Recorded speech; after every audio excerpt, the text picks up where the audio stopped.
Welcome, everyone. Perfect. Thank you, Hannah. Welcome, everyone, to the first Creating an Eco-Living Kitchen workshop. We're really excited to have you all here and want to thank you for joining us today. Next slide, Anne.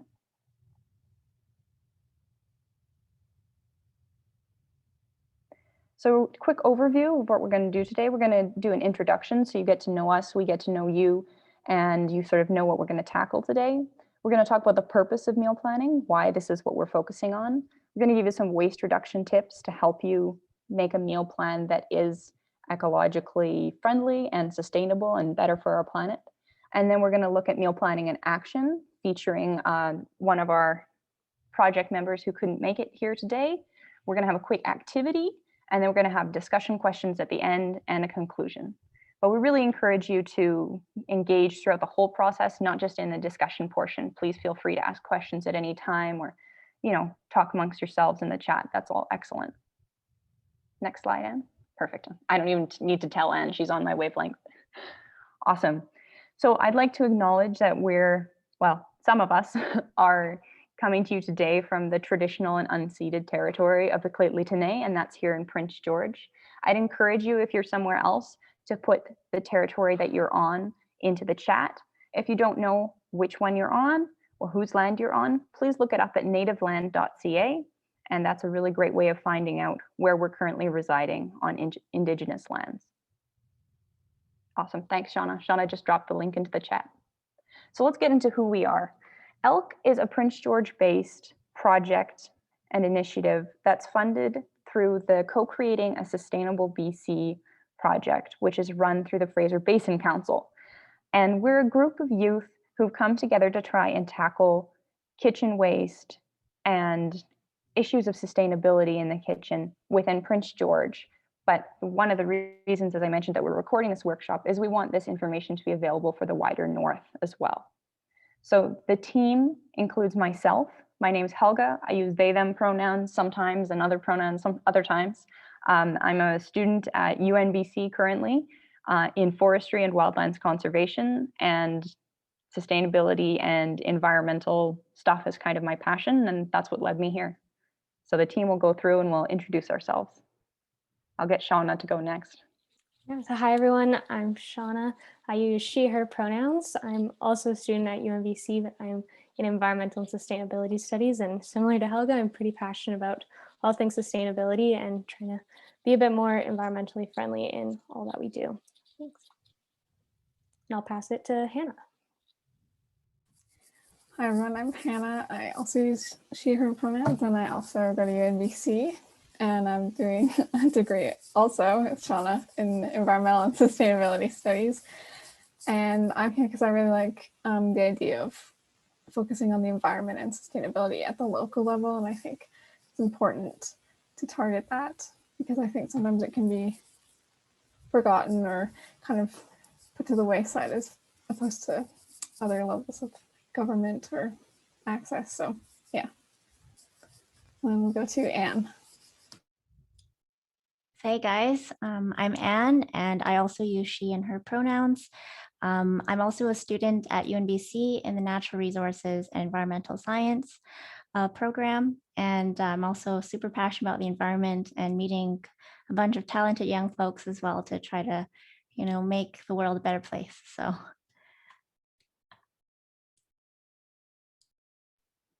Awesome, thanks everyone.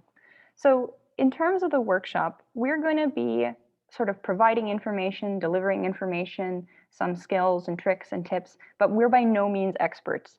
And we believe that it's really important when tackling climate change and sustainability issues to create a collaborative environment where we can all share our strengths and work on our weaknesses together. So that's really the model for this workshop. We want to learn with and from each other, creating a space where we can ask the questions we need to ask and contribute whatever answers we can. So we just ask that you be respectful, kind, and patient with each other and with us as we all learn together. So then, before we move on, if you're comfortable with it, we'd love to hear who you are, just your name, your pronouns, if you'd like to share those, and then where you're residing currently. Samuel, do you want to start it off? I'll pick on you because I know who you are. Yeah, my name is Samuel Cleary. I go for he, him pronouns. I live in Langley in the Fraser Valley. And yeah, I'm just excited to learn with everyone here. Awesome. Thanks, Samuel. Hi, Margaret. So I'm Margaret. I also live in Prince George, probably the oldest person in the room by decades, but that's okay. I'm good with she or they. Really doesn't matter to me. I'm a little bit, pronoun agnostic. Just interested to see where this goes. Hi, I'm Jean. I live in the Algonquin region, and I'm interested in learning this topic for beginners because I haven't cooked before. So right now I just have eggs, onions, and I think that's it at my house, but really excited to learn some things.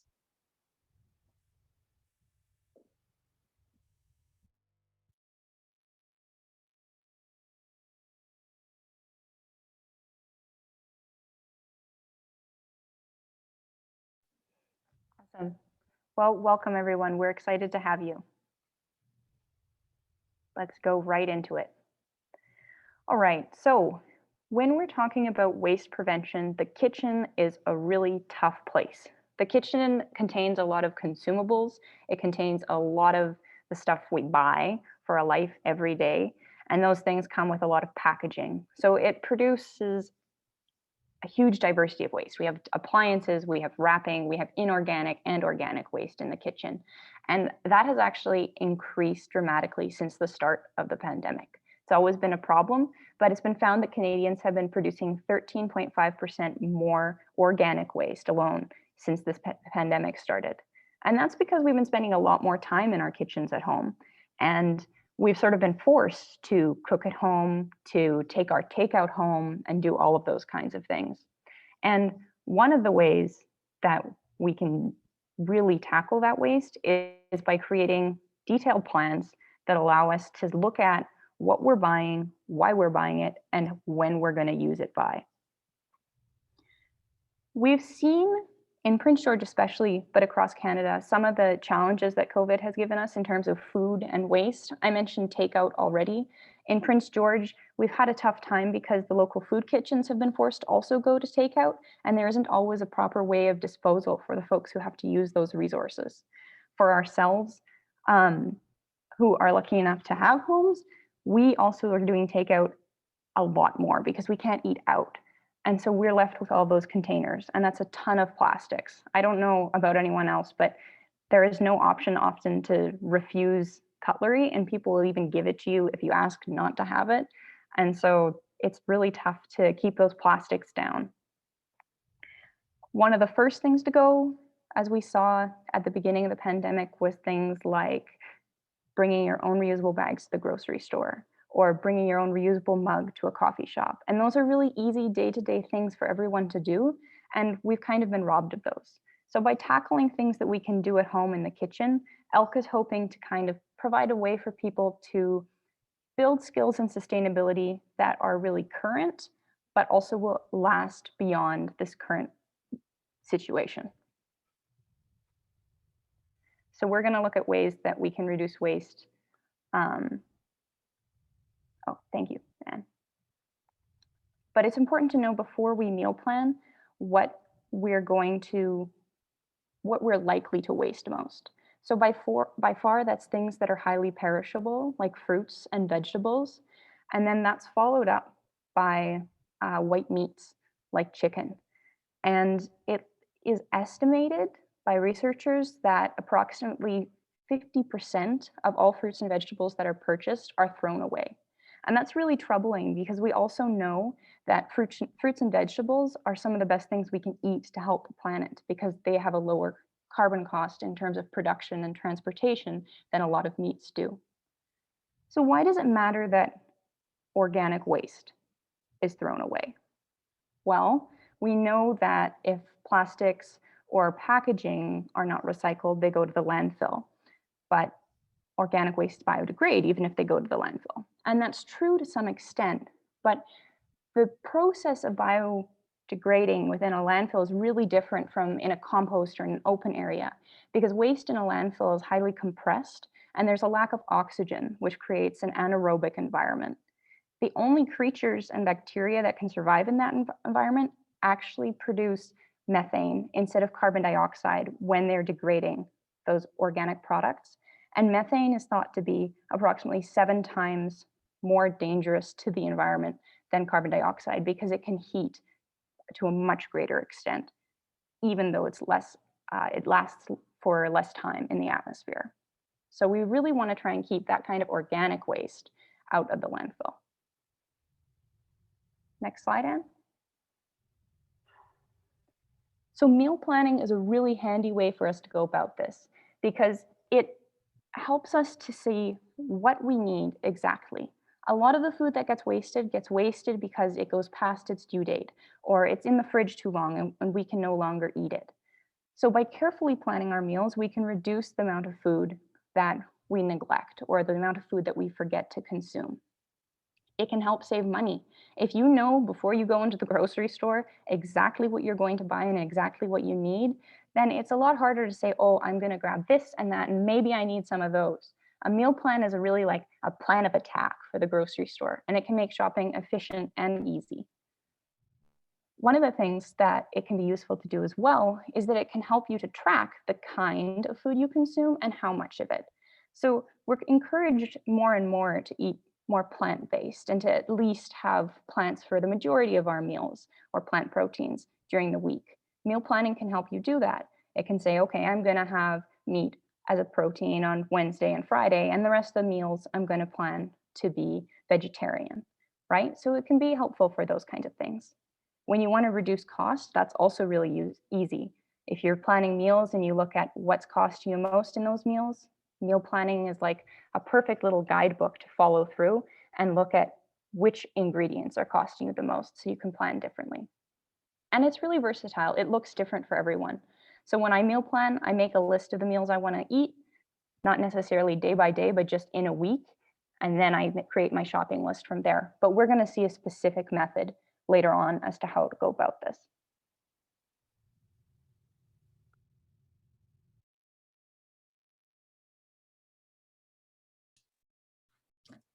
All right, so now we're going to segue and show you some examples that Rai, one of our members who couldn't make it today from Williams Lake, filmed for all of you to see. So first of all, we're just gonna show a video about waste reduction tips when you're shopping.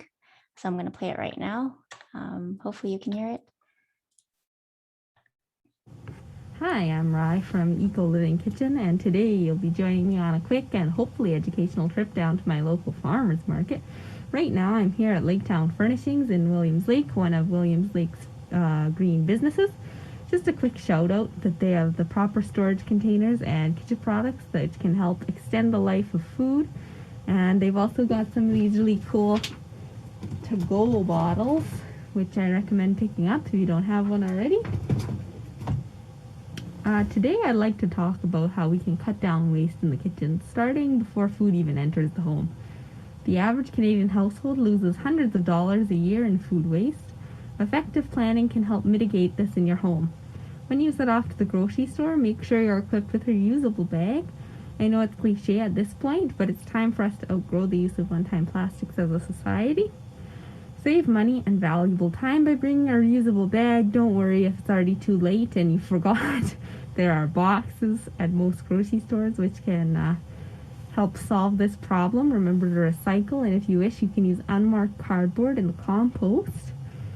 And I would recommend picking up a mesh produce bag as well, as they're more of a eco-friendly alternative to some of the thin plastic one-time use produce bags you'll see in the store. The next point I'd like to cover is choosing glass when you can. So anything that comes in a glass container is going to have a little bit of an edge over a plastic container, just because then you're getting that glass jar for free, right? And that's another reusable product. So don't let the price tag fool you. The glass jar is almost always a better option because, again, you can use it for years to come. Avoid plastics if at all possible because they often break down and are safe to use long term. I do realize that many foods are only available in plastic wrap. In this case, I recommend always choosing the option with the least amount of packaging, unless the plastic seems reusable. Or the other thing I'd like to mention is bag seals can greatly extend the life of your product. So if you've got a bag that's got kind of a Ziploc feature or one of those little sliding Ziplocs, that's kind of a benefit over the traditional bag where as soon as you open it, you got to seal it back up or else the food spoils. And just to mitigate that problem, I would recommend getting a plastic or even better, a metal bag clip. You can find those at places like Laketown Furnishings. The next thing that I would like to talk about is just shipping. So today you'll be coming with me down to the farmers market, so all local, relatively sustainable products. If you want to check out your local grocery store, the only thing I would be wary of is if you see food which is shipped a longer distance, that means that it will most likely spoil a little bit faster. And you know, it's always good to support as much local as you can for sustainability, economic and environmental sustainability. So the next thing I wanted to talk about is meal planning can help cut down waste in your home. So the advantage to meal planning is you can basically buy ingredients around what you plan to use. That way we're not ending up with spoiled jars or spoiled vegetables in the fridge. So this is a real problem in most Canadian kitchens where a lack of planning is leading to pounds of food waste every year, if not every month. So make sure you know what you already have and incorporate ingredients into your meal plan. For example, let's say you brought a wonderful jar of organic preservative-free tomato sauce, and that will spoil in roughly a week after opening. With this in mind, we could make a spaghetti, perhaps a lasagna, homemade pizza, some of those type of things. If that's out of your scope of comfort, you can always add it to homemade burgers or sandwiches. It's a great addition. So it's just really keeping in mind what you've got already, then setting out prepared with a clear plan of how you're going to reduce waste when you go and you buy, you know, your favorite foods.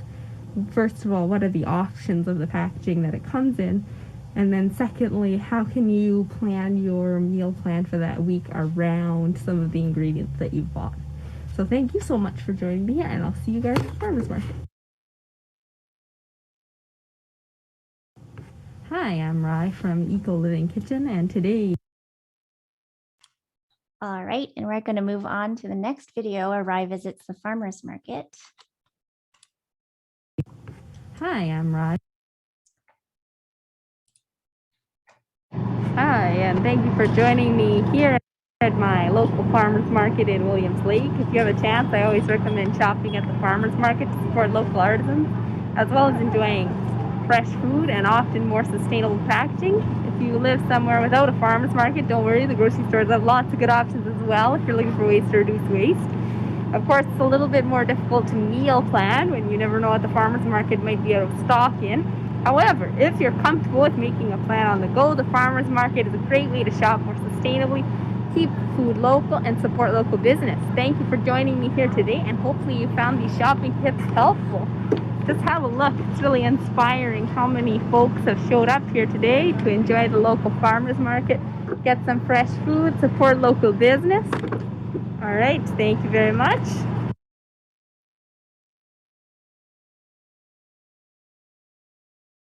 Hi, and thank you for joining. Hi, and thank you for... Awesome. So thanks, Rye, for all those amazing videos. So I'm just going to summarize what Rye talked about because those are pretty long and you might have missed some things. So I'm just going to summarize. And I just want to say I really love the engaging chats. It's really amazing. And just keep putting things in there that you think other people might benefit from if you have any advice or tips. So yeah, just keep going at it in the chat. So just to summarize what Rye was talking about, basically, when you go grocery shopping, one thing is to meal plan and find meals that you want to eat and the ingredients that are in those meals, but also how they are packaged. And that's really important because all that packaging is waste that will go into the landfill. And you want to make sure that what you're buying has the minimal amount of packaging as possible. And if there is packaging, is there utility after that, after you eat and that package is left over or that glass jar is left over, could you use it for something else? So that's also really important. So I sort of made a little hierarchy here. So if you're going to be using things that have packaging in them, just consider, is it in glass? Because if it's in glass, you can always use it to put other foods in there. So I know often with my glass jars, I would bring them to Bulk Barn, and then I would put seeds or nuts or dried fruit or anything that you get from Bulk Barn, and you can just reuse them again and again. So glass is really a great packaging product. And then after that are resealable plastic bags. So again, you can use resealable plastic bags to keep your food there for longer, and it won't spoil as fast. And you can use it to put anything in there. I sometimes put pencils and erasers in these resealable plastic bags as well. So, and then of course, conventional plastic bags, which you can of course use again and again. If you go shopping, you can bring your own reusable bags, and those could be the plastic bags that you find at the grocery store. Or you can also get a box as well. And those boxes you can recycle later, or you can use if you're moving anywhere to put your clothing or whatever you need in those boxes to move. So yeah, there's the packaging, which is really important to consider.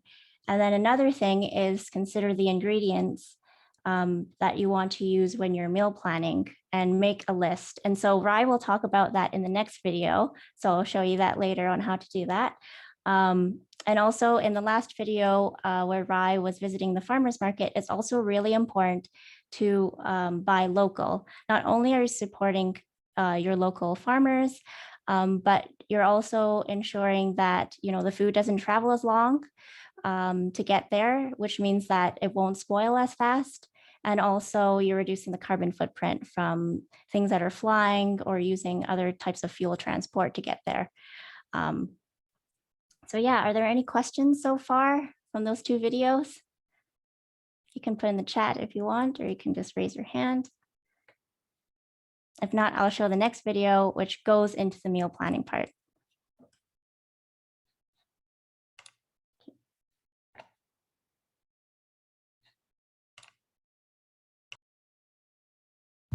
Hi, this is Rye from Eco Living Kitchen, and today you'll be joining me on making a meal plan. So first of all, we've got our pen, paper, ruler, and it doesn't have to be anything fancy here. This is basically just a really nice grocery list in the sense that it's going to serve a purpose, but it doesn't have to be anything super fancy. So I'm just going to add a few columns here. And what we're going to do is we're going to put down the days of the week. So let's just put Monday, Tuesday. Hi, this is Rye from Eco Living Kitchen. Wednesday, Thursday, Loud Dog, Friday, Saturday, and finally Sunday. Okay, so we're just gonna do 1 week, and we're just gonna do dinner for simplicity's sake, but you could apply this to any set of meals really if you wanted to. And what I'm gonna do is I'm just gonna write down in this first column, we'll just block it off a little bit better. It doesn't have to be super big. This is probably the smallest column we'll need. We're just gonna write whatever we want to eat for dinner that day. So let's say on Monday, let's say we're gonna make a homemade pizza. That's pretty ambitious, right? It's kind of a harder one, but we're just gonna write down the ingredients that we'll need. So the first ingredients, what we're gonna write down are non-perishables, and these are items that they will perish, but they're not gonna go bad within the first week to 2 weeks, and that's cheese, flour, oil, salt. Okay, any of these products aren't going bad. Now, I don't want to enter the debate on toppings, so I'm going to leave that up to your discretion. But let's just assume most toppings won't go bad right away if you're using things like mushrooms. Anything that's canned won't go bad. If it's something that's open, like say you're somebody who likes to have peppers or something like that on their pizza, just be mindful to put that in this next category, which is the perishables. So I'm just going to make a little dividing line here. And I'm going to put this tomato sauce because as soon as we open that jar, we need to make sure we use it this week. So let's plan Tuesday's meal around what we just wrote for Monday, that we need to use this tomato sauce for sure. So that brings us to spaghetti. So let's use some spaghetti. And again, we've got noodles, they're not going to go bad. We've got the option to use meat. Put this in your perishables. You'll want to use it right away unless you're either freezing it or you've got some alternative method of storing it for longer. So we've got noodles, and then we've got our basically just our tomato sauce, meat if we're using meat, and I like to add cottage cheese. And that's another perishable because that will go bad this week if we just leave it in the fridge, most likely. So Wednesday, let's plan around that. So let's use lasagna because we want to really get rid of the last bit of tomato sauce and cottage cheese until we have none of those ingredients left. So in a lasagna, we usually put in things like, let's say, some onions, maybe some other assorted vegetables depending on your taste. And some of these vegetables, depending on what they are going to go bad soon. So things like carrots tend to stay in the fridge a lot longer without really going bad as long as they're kind of in a sealed environment. But things like peppers, we're going to want to use pretty quickly if you've used any peppers, or if you've used part of an onion and you can't kind of seal it back up, you want to use that again. So then we come on to our next day. So let's say we still have maybe some vegetables. We'll go some potatoes and veggies, and again, optional meat, and that's where you could use meat again. So you can use, now you've got potatoes, we've got some assorted veggies, and we've got the option of meat. Okay, and then that brings us on to Friday. And let's say at this point we've basically just got some meat left, and we want to use it up in some sandwiches, so we can go ahead and do that. And let's say we'll make some lettuce beef sandwiches, and this is obviously going to go bad soon. Lettuce wilts really quickly. So the next day, let's say we've got a salad, option again to add meat if we wish to. We're just really using up that lettuce. If we've got any assorted vegetables left, we'll use those too. And then finally, that brings us to Sunday. And Sunday, I always like to recommend using a soup because you can make soup out of pretty much anything. And if you've got anything left over from the week that's about to go bad, this is a really good solution, is making something like a soup or a stew or even a rice curry if you just need to use up some of these miscellaneous vegetables, if you've got to use up any potatoes, if you've got to use up let's say if you had any leftover beef, like if you've got any bones, stuff like that, you can definitely boil that. So these are just a few ideas, and this is just a really simple meal plan what you could emulate really easily, and you're just going to keep this in mind for when you go shopping and when you're planning your week, so that you don't buy a bunch of vegetables or sauce or whatever it is that's going to spoil. So this is just thinking ahead before we go shopping. What am I going to buy this week? And, you know, how can I use my food to the best, put it to the best use, I guess would be the best way to say this. How can I maximize the efficiency of my grocery shopping to actually feed, you know, yourself and your family versus throwing it in the garbage, because that's not only bad for the environment, but that's also kind of, you know, throwing away money and time. So, with all that in mind, it's time to get shopping. Thank you for joining me for today's video.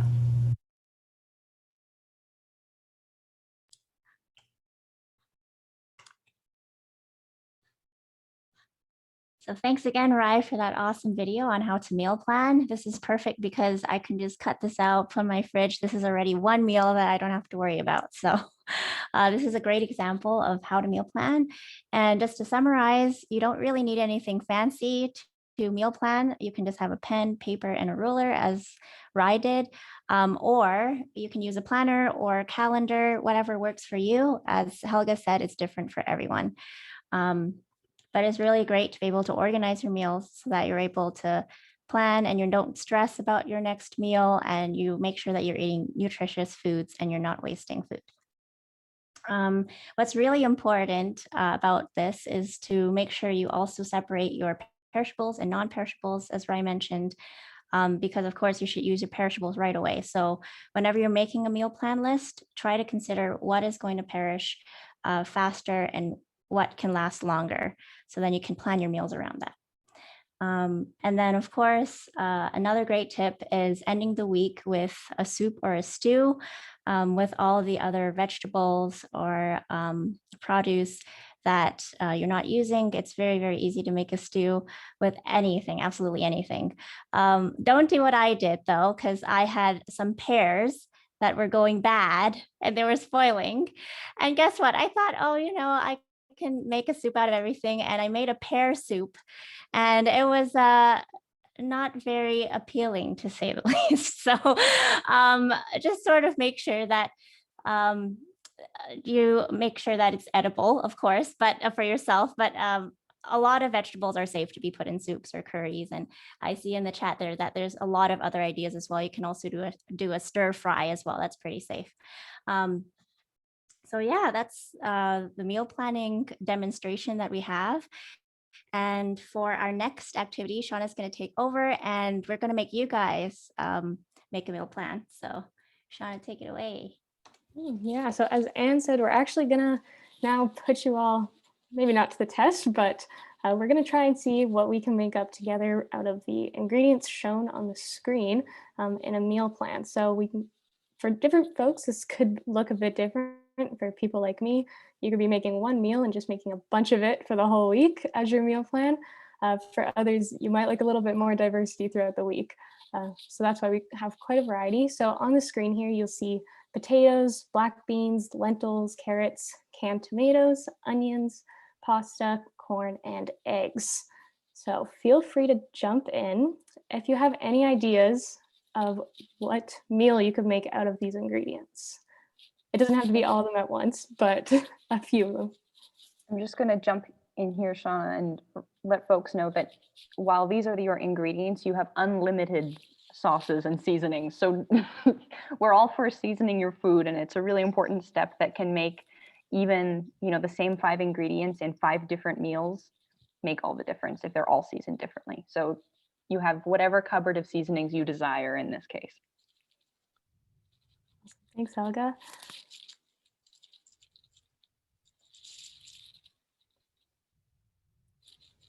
So I see in the chat, we do have stew coming in, and there's definitely quite a couple different stews you can make out of these ingredients if you want to go for more of a black bean base or a lentil base. A big batch of chili, I think, is definitely a great one. Also served over mashed potatoes all week. That would be a pretty great week, I think. Baked potatoes topped with salsa. Quiche, ooh. If anybody wants to share aloud too, feel free. Got a frittata and a breakfast meal, so kind of like a breakfast hash going on. Being plant-based, not eating the eggs. Yeah, that's also very fair. So when it comes to meal planning, of course, what ingredients you're going to choose depending on your personal diet and preferences is going to look a bit different. So maybe instead of the eggs, you're going for an egg replacer, or maybe just using avocados instead as a egg substitute. It's got gnocchi coming in. Lots of really great ideas. So as we can see here, there's quite a lot of opportunity. You know, you look at what's on the screen here and it really doesn't look like a lot, but just buying these ingredients at the start of the week can actually set you up for a week or more even of meals, depending on how much you buy.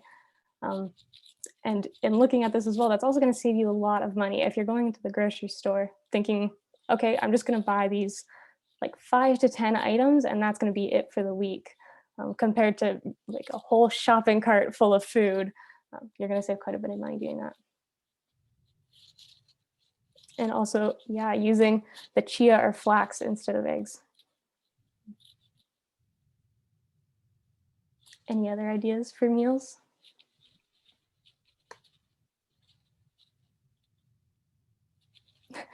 One baked potato and several raw eggs. Interesting. Yeah, and I think we're all going to be ready for some dinner after this. Cocoa powder sticking, maybe some hidden in the back of your cupboard, or if you're someone like myself who frequently makes chocolate cake, a lot of it sitting at the front of the cupboard. A carrot cake would also be pretty good.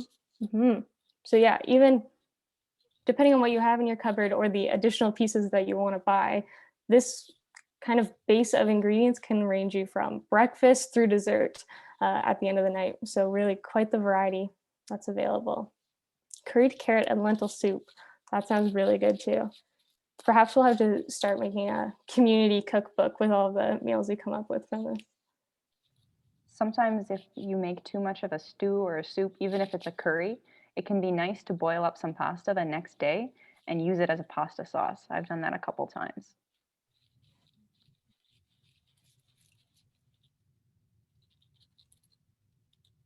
So with that, we got a lot of really awesome meals. The other piece that we've been talking about today is the packaging that you're looking at and the waste that's actually being created by the food you're buying. So on the screen here, what different types of waste might we be creating by buying the ingredients like this?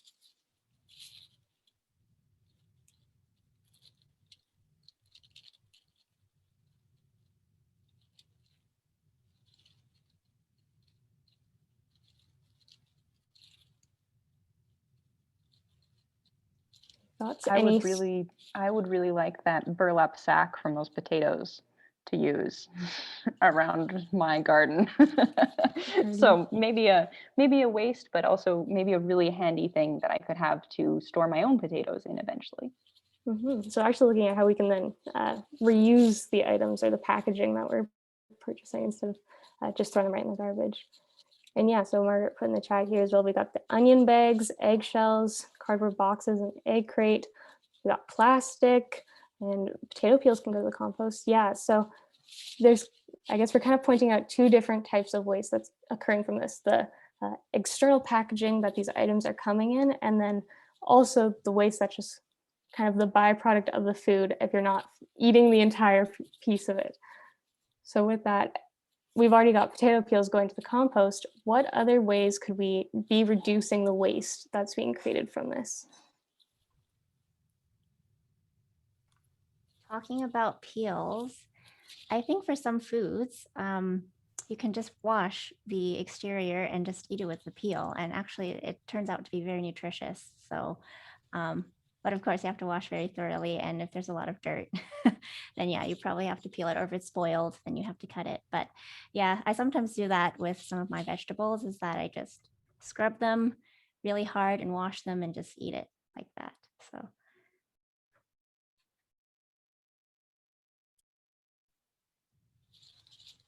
So that's one really great technique for foods that come with edible peel, say. I'm not sure if everybody's out here trying to bite into an orange or a banana, but for pieces that are pretty good to just wash and eat, great way to reduce the waste there. What other ways could we be perhaps reducing maybe the plastic waste that's coming from the packaging, or maybe even the cans? Any ideas for that?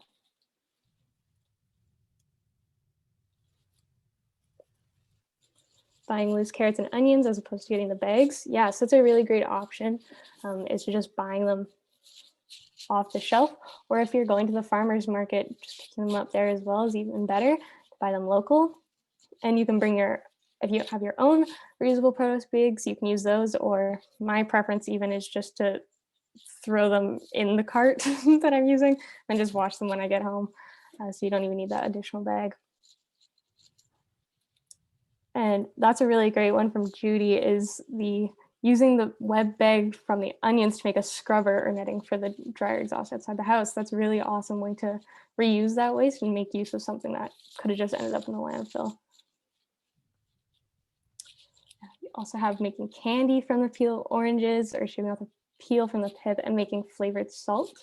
That sounds really good. And yeah, that's certainly a great way for those peels that perhaps you're not biting right into. You can still find uses for them. For example, even soaking banana peels and making a bit of a plant fertilizer from them, which is really great.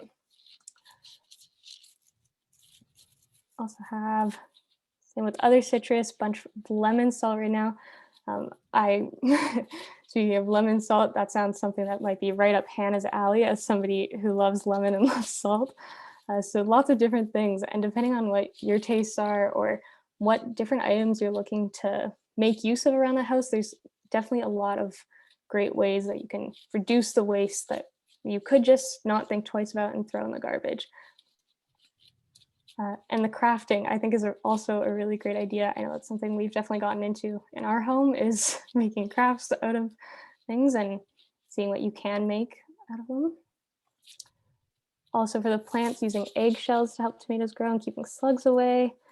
And yeah, from Lindsay, black beans and lentils being bought in bulk. So Bulk Barn has reusable containers. Yeah, they're reusable container programs. So you can actually bring in your own container to fill. As far as I know, Save-On doesn't have that type of program, but they also have a bulk section. So you'd still get a plastic bag, but you could buy it in bulk that way, or bring your own bag perhaps and just see if you can sneak it in there.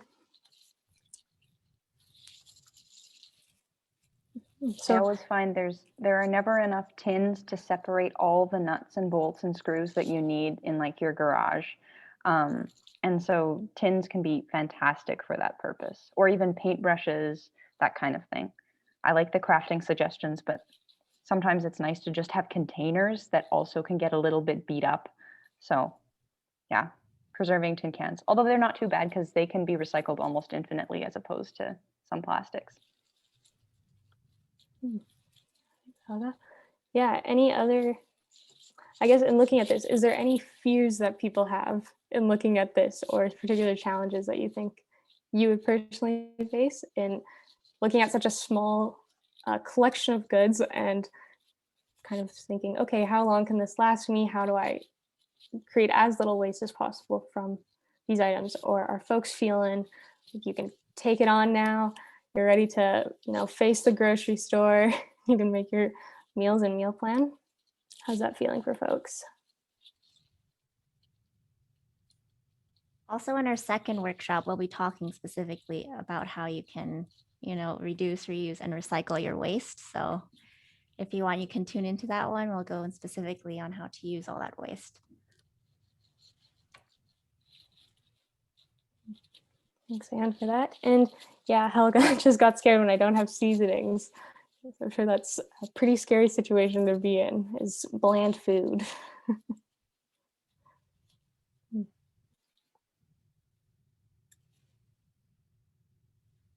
Yeah, and that's a great suggestion there from Margaret, as well as buying your spices in bulk too, and then reducing the waste from those.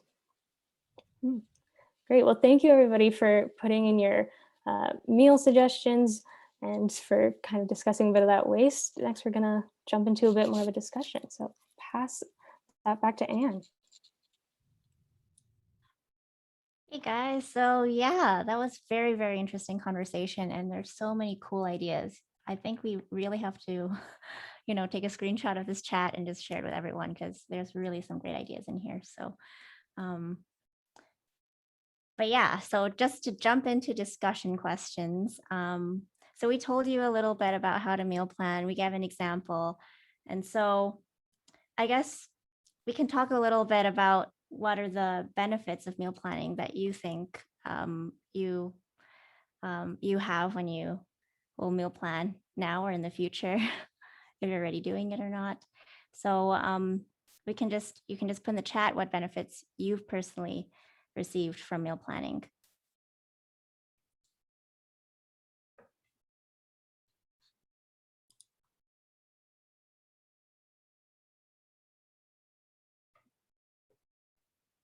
I'll give it a stab while people are typing. One of the things that I really liked about meal planning this year is that I found it. So my family is really culpable of going to the store and not thinking about what meals we're going to get. We're really good about food waste, but that's just the way that my mom has always shopped since she had kids. So that's what we do. But one thing I found is that when you want to order online, um, it's you can't just wander the aisles and instantly target the things that you buy all the time. And when you're using one of those online um, meal orders through Superstore or Save On, you really need to know exactly what you need. Otherwise, it's super easy to forget things. And so we meal planned a lot this year because of having to use that rather than going to the store. And it was super helpful. Thanks, Alga. And in the chat, see that Lindsay said healthier meals and being able to more easily resist getting takeout. Yeah, that is so true.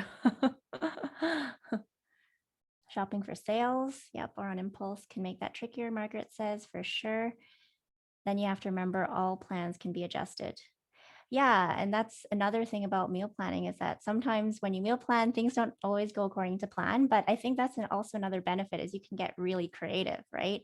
So I think someone mentioned in the chat that there was a good food box from PG Perk, and a lot of the foods in there, you don't really choose what's in there, but they just give it to you. And so you have to figure out, what am I going to do with these foods? And I think that's sort of the fun about meal planning too. It's like, oh, I can do whatever I want and maybe make a new recipe that's going to be in a diner one day or something. Yeah, for sure.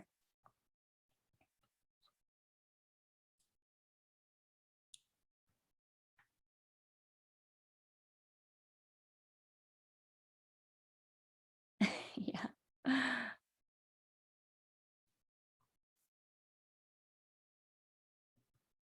So Judy says, when the pandemic started, we only ordered groceries online every 2 months. Had to really think about what to buy that was long lasting. Yeah. Yeah, it is quite a challenge during COVID. Yeah. Especially if you shop online. Yeah. I think that's also another challenge is like if you're not living close to a grocery store, or if the grocery store is closing where you live. I don't know. In Prince George, the Save On Foods is going to close downtown. So that'll definitely be sort of an issue for people.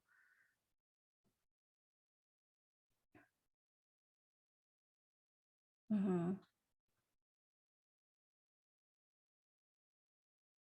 Yeah, so that's a good tip, Helga. So it's good to sort of make a bunch of meals that you like to eat and then sort of go from there rather than a day by day plan. Yeah. I sort of do that too. I have it like week by week, really, because I make it in bulk and then I eat it for the whole week. But yeah.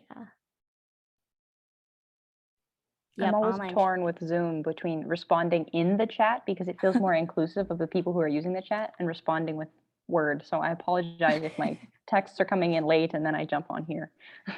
No worries, Helga.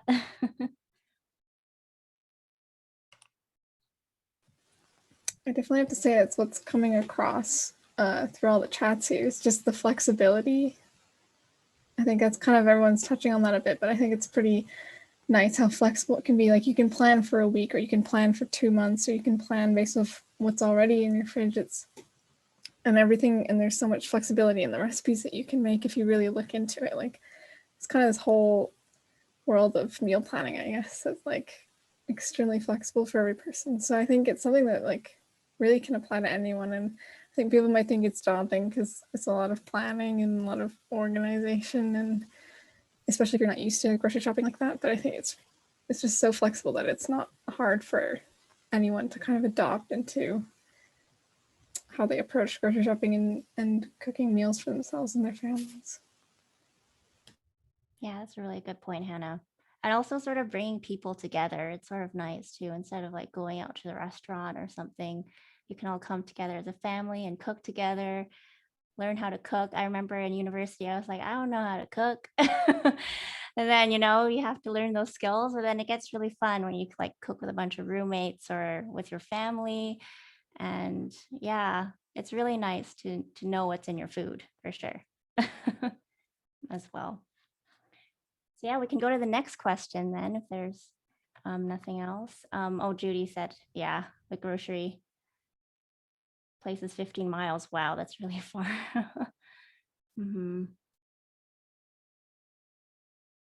Yeah, people with disabilities. Yeah, that's also something to consider.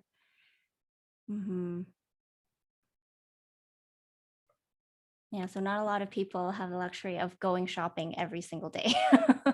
Yeah, it's just, it doesn't happen. And also if you don't have a car or something, right? Yeah, that's super hard. Okay, so the second question is, what are ways you accommodate picky eaters in your meal plan?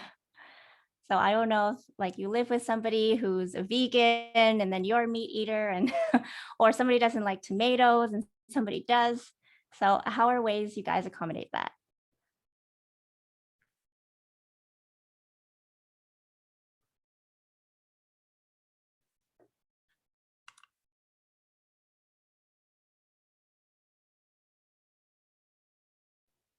I think this is a really tough one. It is, yeah. I tend to just force my friends to try things. I have a friend who's had a really limited experience with food, and especially like Indian food and Asian food and all those kinds of things. And so whenever we would cook together, or I went over to her house to cook pre-COVID, I was like, we're always going to make something that you've never had before. But I think sometimes the best way to do that is to cook it with the person and to let them try it every step of the way, so they know what's in it that they do know about, and then they're sort of more involved in the process and invested in the final product, as opposed to just throwing something down on the table and saying, eat this now. Yeah, that's a good point, Helga. Yeah, I sort of do that too. I'm a vegetarian, so I make people eat vegetarian food. And they're like, oh, it's not that bad. Okay. It's not only salad. That's good. But yeah, it's also good to introduce people to new foods. That's also really good. And then Margaret here says that I've learned a lot about alternative spices with a similar flavor profile for friends with allergies to more common seasonings. Oh, that's interesting. I really need to, you know, step up my spice game, because I don't really know how to do that yet. Like, because all the spices, I don't know. How do you figure out how to make the flavor profile similar, Margaret, if you can elaborate? Friendlier presentation too. If they're used to chicken nuggets, make something in a familiar form factor. Ooh, yeah, try to trick them. This is actually chicken. No, it isn't.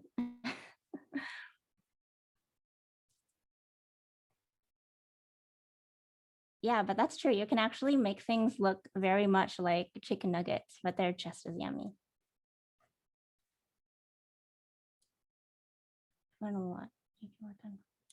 Need to try more spices when the pandemic is over? Yeah, that's true. I also go for a few spices as well. Yeah, those are really safe, like salt, pepper, garlic powder, onion powder, and curry. You can use that all the time for anything. So that's pretty safe. Galangal tastes a lot like ginger. Wow, I never knew a galangal existed. What is that word? I'm gonna write that down because I don't know what galangal is. but now I'm so curious to try. Kubeb. I haven't heard of that either. What is this? Peppercorn. Oh yes, I've heard of peppercorn. Awesome. Allergic to onion and garlic. Oh my gosh, really? That's so hard.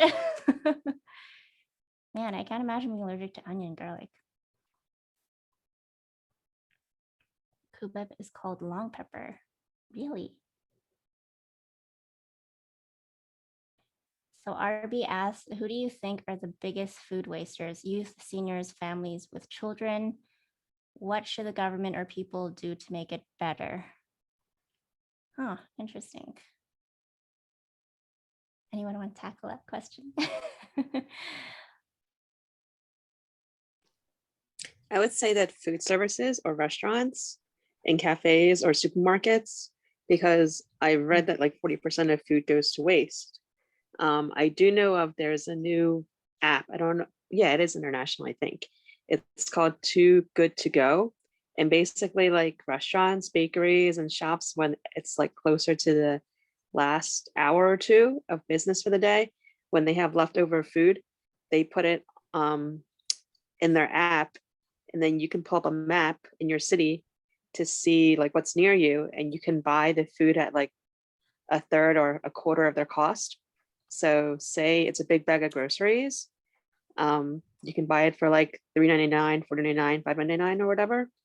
Like in New York City, they have these fancy bakeries and stuff, and they have a lot of pastries left over. So you could pay like $5 or $10 and get like 7 different pastries. Whereas if you bought them individually, they're like $10 a piece. So. Wow, that's awesome, Judy. Thanks for sharing that. I didn't know about that app. You're welcome. Yeah. So yeah, to answer your question, Irby, probably supermarkets and restaurants. Yeah. And how even before it gets to the supermarket and restaurant, a lot of food is just discarded because it doesn't fit a certain profile of what food should look like, or, you know, should, yeah. A lot of it is based on appearance, right? So we have a lot of waste even before it gets to the consumer, which is scary. Yes, I think there's another company that's taken advantage of that called Imperfect Foods. And so they take all the produce that's supposedly quote unquote imperfect. It's not like a perfectly shaped potato or zucchini or whatever. And they box it all up and they deliver it right to your house for you. Yes, that's it. Wow. Thanks for sharing. You're welcome. Great. I know of another company that's kind of taking advantage of that aesthetic food waste. It's called Outcast Foods, and they make vitamins and supplements and a couple other things just based on like using discarded food from supermarkets. It's really cool. I take their multivitamin.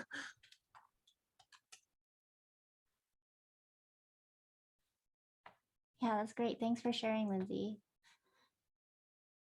Definitely going to check this out. I never knew about these. Oh, and also Margaret up here says busy people as well tend to waste a lot of food, and that is true. Because they tend to buy a lot of convenience foods. Yeah. See, that's why it's good to meal plan. Even if you're busy, you can spend maybe, 30 minutes meal planning, and then you'll be a lot less stressed throughout the week or the month.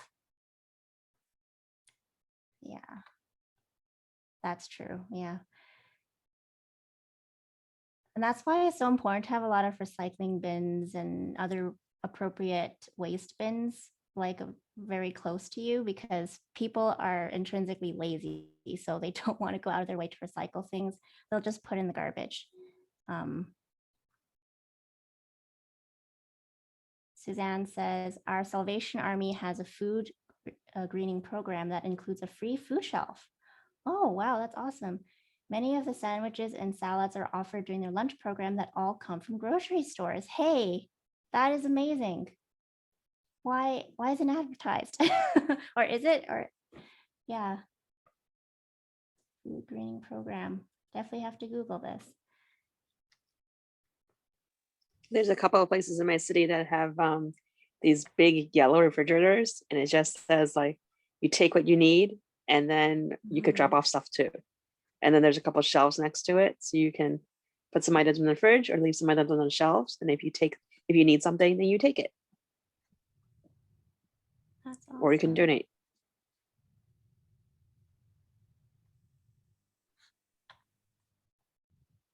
That's fantastic. Yeah, we also have the food bank at UNBC too. So yeah, oh, more people should have something like that, definitely.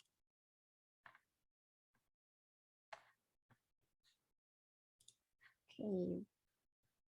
Anything that expires, go to some local farmers for their pigs. Also a great idea. So there's lots of farmers around and they would love, your apples or some leftovers. Pigs eat anything, so just feed it to them. That's a great idea. But is there a page or something, a Facebook page or something where people advertise, hey, I need some food for my pigs, or you can put on there, oh, I have some leftovers. Does anybody want it? I guess you can go on Facebook Marketplace, but I'm just wondering if there's some more organized website or Facebook page or something of that sort. Sometimes in our local buy nothing group, people will list things like, oh, I just bought this. I don't need, a whole dozen of these. I have 10 extra, whatever. Or I ordered this, but found out that we can't have it because, my kids are allergic to X, Y, and Z, or that sort of thing. And they'll list on there like, okay, only good for the next couple of hours. Or sometimes people will deliver the wrong food item. Like people shop online for foods and they might get somebody else's order. And because it's been to your house already, the company can't take it back. So then someone will put it up and be like, we just got this delivered. Does anyone want it? Oh, that's cool. And what is it called, Judy? It's just your, like, if you Google like buy nothing and then your neighborhood. Oh, buy nothing. Okay. Yeah, they're all over. I think they're all over the world. It's like buy nothing and then whatever your town or city is or whatever your neighborhood is, Wow, because they want it to be hyper local. Cool. Okay. Can somebody find that and put that in the chat? I think I found the leading group's website. Let me know if this looks right, Judy. Yeah, that looks right. The Buy Nothing Project. Yeah. Because then you have to like start your own neighborhood one. Like if there isn't one in your neighborhood, then you start it. And then some of them grow so big that they have like, what do you call it? Like aggregates or whatever. They separate because it's like, okay, we've reached 2,000 people. Sorry, we just like separate you guys now. The whole point is to getting to know your neighbors and stuff. So sometimes you have stuff to give away. Sometimes they have stuff to give away, that sort of thing. So it's not just food. So it's like, it could be shoes, clothes, furniture, baby diapers, like baby clothes, your old clothes, whatever. Or what's big on there is college textbooks. Usually like year end, it's like, I don't want to take these home. That's cool. I'm definitely going to check that out. Thanks, Judy. And then Margaret says, one of my friends delivers Cobb's bread to organizations in town. Cobb's doesn't sell its day olds. They donate them to the community. Oh, that's great. Yeah. Awesome. Yeah. So people should donate their foods that they're not using instead of throwing them away. I guess that's the takeaway from this. Margaret also says pre-pandemic. Oh, yeah. I bought a couple of bento boxes so I can bring food anywhere I went. Good idea.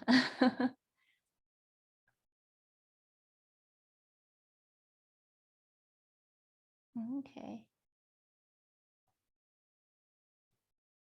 Oh, Suzanne, you have to go. All right. Well, thanks for joining us. And I hope you can join us for our other workshops. Really appreciate your input and your participation in this workshop. Thank you so much. Okay, so I know we spent a lot of time on that question, but it's just so many exciting and interesting facts here about my community that I didn't know about in terms of food waste and things like that. So let's move on to the third question though. How do you meal plan to reduce our packaging waste? So how do you meal plan to reduce your packaging waste? I think we sort of went through this already. So maybe we can go to the fourth question because I think we're running out of time.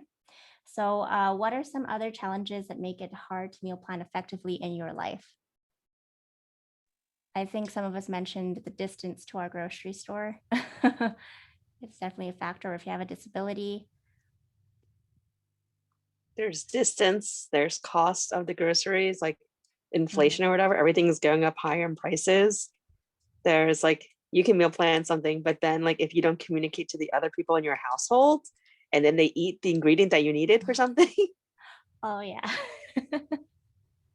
True.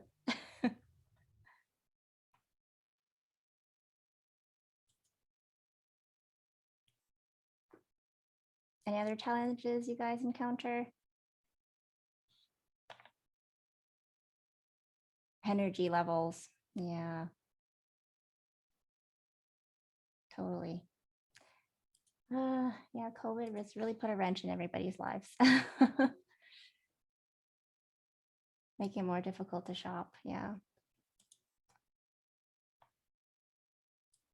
It's unfortunate PG Park doesn't have the boxes for the rest of the summer. I hope that sort of becomes a thing next year, because I'm sure many people will be interested.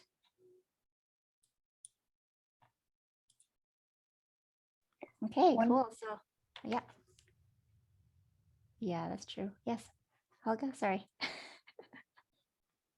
I'd like to hear from Margaret on this because she's also plant-based. But one of the things I find frustrating, not really a barrier or a challenge, but so much of the plant protein or plant alternatives come in really heavily packaged containers. Even your tofu comes wrapped in plastic a lot of the time. And I always find there's this real disconnect between the idea of eating plant-based and then producing all this extra packaging. And so I'm always trying to find ways to, reduce that in some manner, but it's kind of tricky. Yeah, it is. You're right. I think you can make your own tofu. You can. And I know my mom makes it, but I've never tried it before. Yes, it's a little bit time consuming for a student. Yes. But yeah. Definitely something I'd love to try. Mm-hmm. Offering a local food box throughout the summer. Oh, really? That's great, Shauna.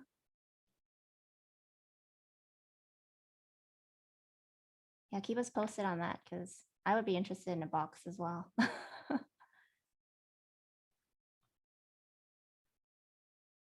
Oh, yeah. So, yeah, Margaret said making tofu. Yeah. Mm-hmm. Asian groceries sell tofu in bulk.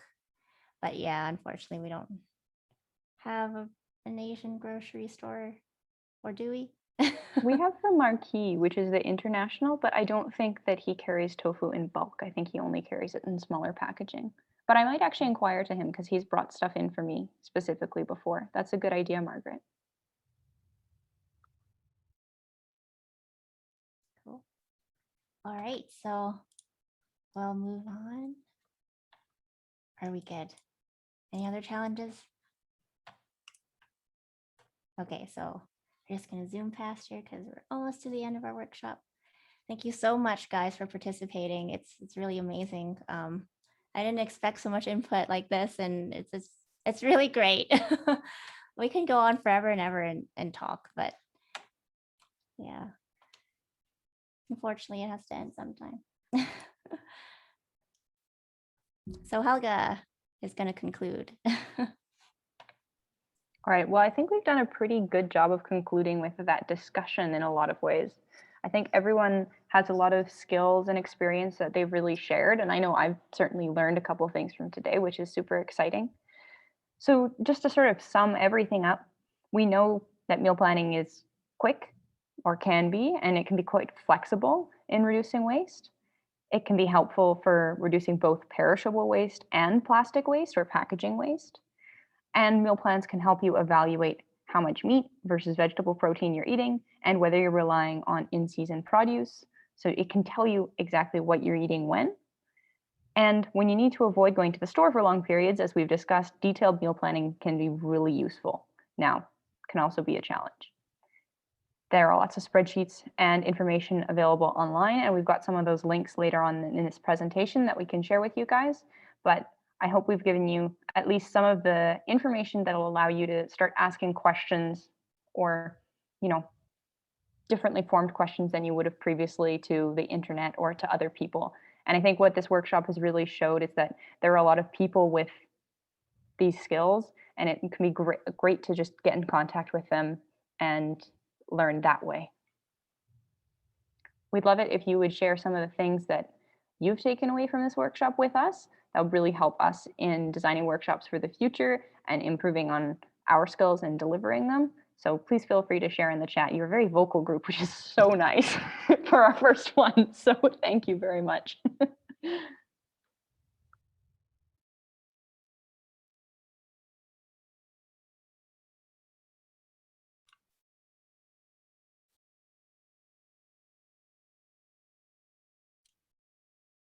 Food containers as seed starters. Good idea. Tofu packages.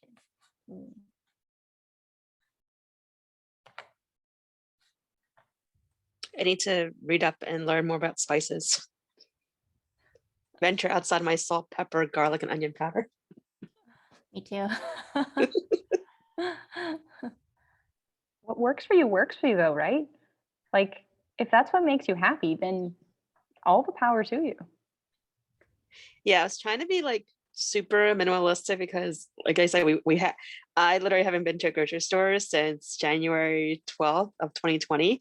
So like the every 2 months thing of shopping at the local market near me, they were delivering last year, but then they went from like 60 orders a day to like 8,000 orders a day. So they had to like seriously change up their logistics. And so they no longer deliver in my area because I'm outside the radius now. But like, so whenever like somebody offers like, can I pick up some groceries and stuff for you? I'm like very cognizant of like what I'm asking them to pick up. Will it last a long time, shelf life? Like, am I asking for, like, I don't want to ask for too much, you know, because that's, you know, like greedy and stuff, but like also like, what can I do with this? So it's always like the basics of salt, pepper, garlic powder, onion powder, lemon juice, olive oil, because, you know, shelf stable. And then like beans, because, you know, they can last a long time. And then like, I would normally do like canned beans because they're so much easier and I'm lazy about it. But I'm like, one, that's too heavy, two, that's too expensive, and three, I don't have enough storage for that. But yeah, just like regular beans, and then that way you have them in bulk, and then you have to have more patience in soaking them and taking whatever and cooking them that way. But yeah, in the last year plus, it's been like hard to like meal plan because you're like, what do I have? What will last? And it's literally like you're rationing food.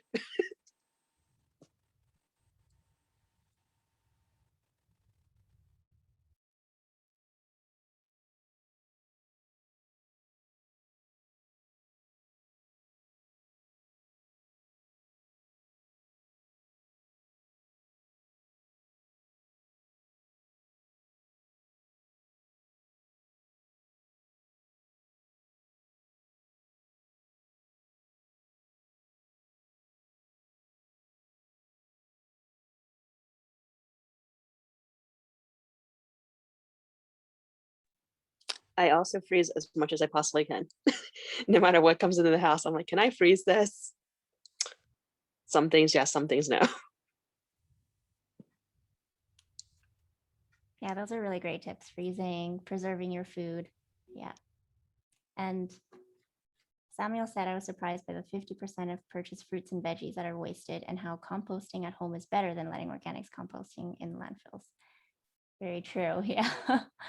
Which is why we have a composting forum workshop number 4. So stay tuned. I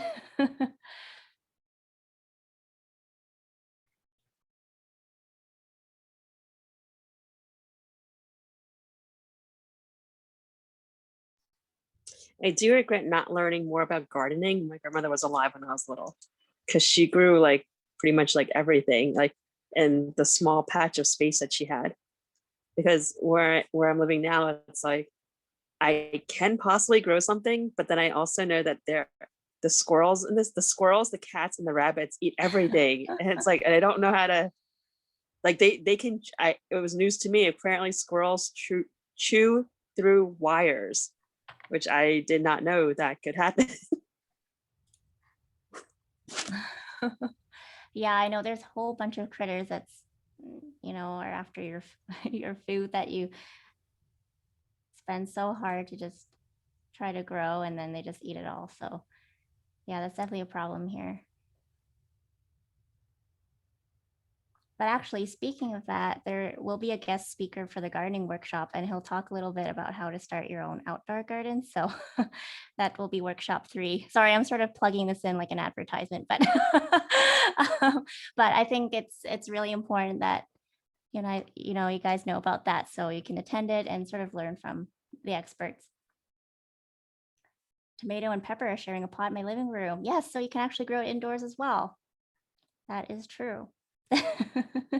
There you go. Margaret has her tomato plants right behind her.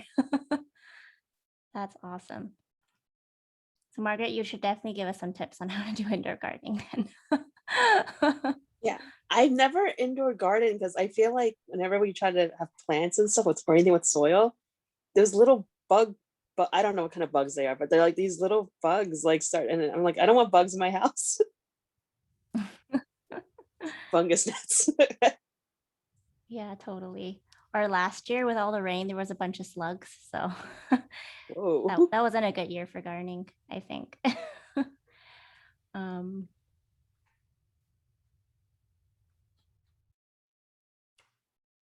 Yeah, another cool thing is you can grow plants from the grocery store. So tomatoes, you can get the seeds from those. You can also grow green onions. So we're going to show you in the gardening workshop on how you can actually get produce from the grocery store and use that to start your indoor gardening, actually. So. Oh, okay, yes. So Helga just prompted me that we don't have a lot of time, just 5 minutes. Sorry, I'm enjoying myself too much Sorry, here. Anne. I also think it's super cool. It's really wonderful to see everyone sharing their knowledge and having such good conversation. But I just want to keep it on time for folks that may have to leave. Yeah, thank you, Helga. Okay, so we're going to move on. And we're going to go to the prizes, what you've all been waiting for. So I'm going to stop sharing my screen, and then Shauna is going to have a cool wheel spinny thing, and we're going to decide who's going to get the prizes.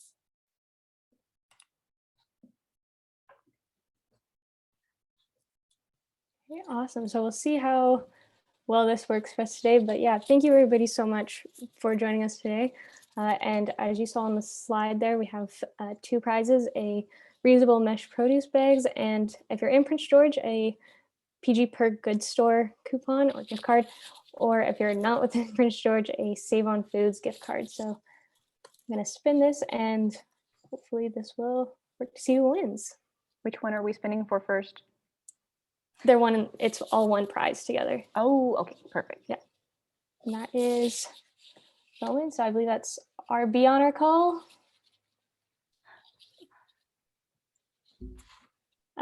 Rowan, if you would like to send us either a direct message in the chat to let us know if you would like to receive that prize, that would be great. And yeah, we'll be in touch about how to get that to you.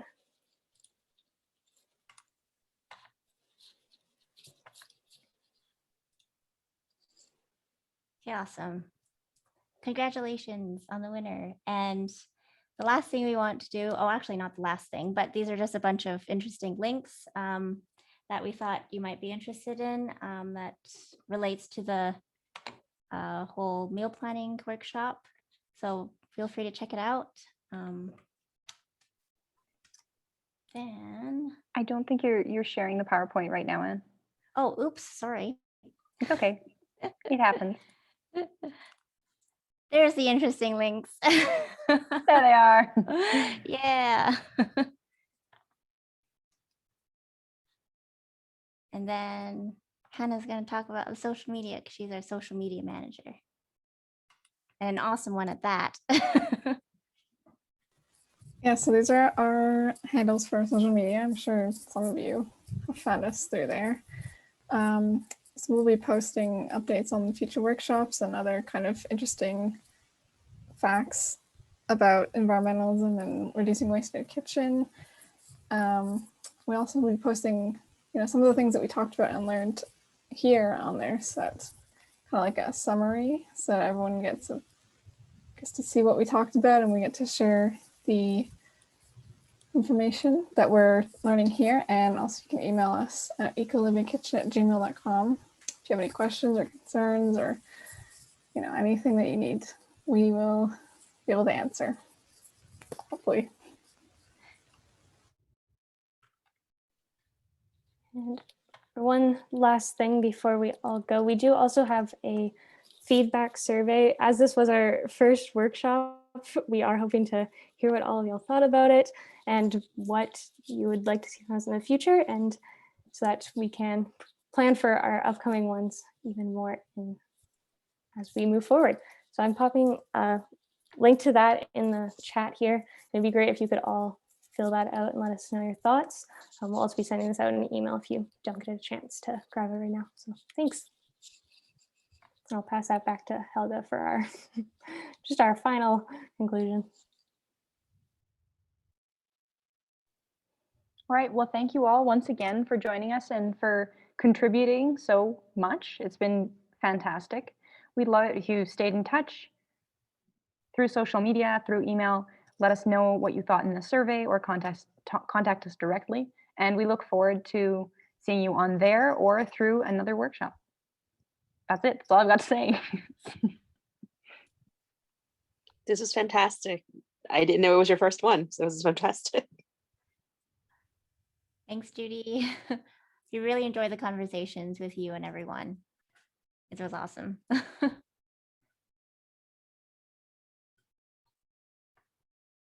Okay, cool. So Are you going to do the honors of ending the meeting, Anne, or should one of us?